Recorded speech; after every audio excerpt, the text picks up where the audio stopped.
Bonjour, voici la revue de presse pour ce jeudi 23 janvier 2025. Selon l'Observateur, les trois sociétés du député Farba Ngom sont sous enquête fiscale. L'immunité parlementaire du maire des Agnam a été levée vendredi dernier et une séance plénière est prévue ce vendredi pour statuer sur son cas. Les avocats de Farba Ngom dénoncent un acharnement judiciaire et une tentative d'asphyxie financière et fiscale. La coalition Takku Wallu envisage de saisir des organisations internationales comme la CEDEAO pour défendre les droits du député, selon l'enquête, Les Échos et Point Actu.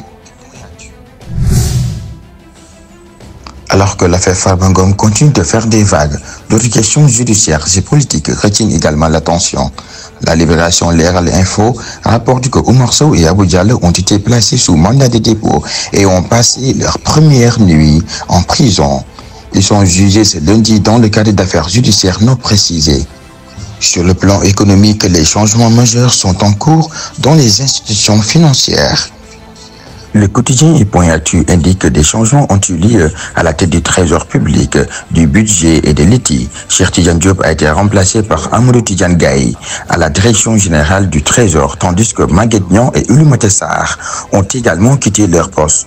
Ces changements interviennent dans un contexte de réforme économique et de renforcement dans la souveraineté nationale.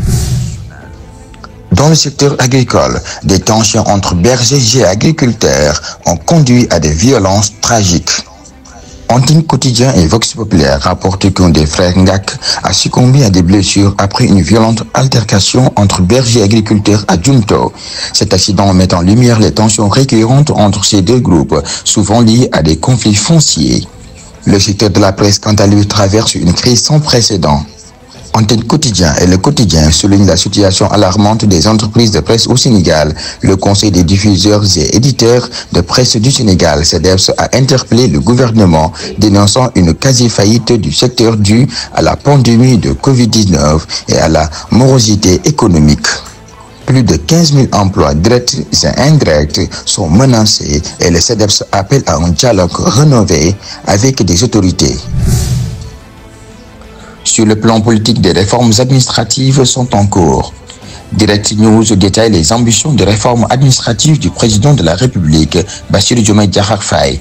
Depuis l'indépendance, l'administration sénégalaise a oscillé entre centralisation et décentralisation. Diomaye Faye cherche à rationaliser les structures et à réduire la bureaucratie, mais la mise en œuvre de ces réformes s'annonce complexe. Changeons un peu de décor. Rewmi Quotidien annonce que Absa Faye, l'épouse du président de la République, Bassirou Diomaye Diakhar Faye, a accouché de leur premier enfant dans une clinique. Cet événement est historique car il s'agit du premier bébé né d'un couple présidentiel en exercice au Sénégal. La nouvelle a été accueillie avec joie par la population. Dans le domaine sportif, des annonces importantes ont été faites. Point Actu Sport rapporte que Sadio Mané, la star sénégalaise du football, a confirmé qu'il resterait en Arabie Saoudite pour la saison à venir. Cette annonce met fin aux rumeurs sur un éventuel retour en Europe. Sadio Mané reste ainsi un ambassadeur du football sénégalais sur la scène internationale.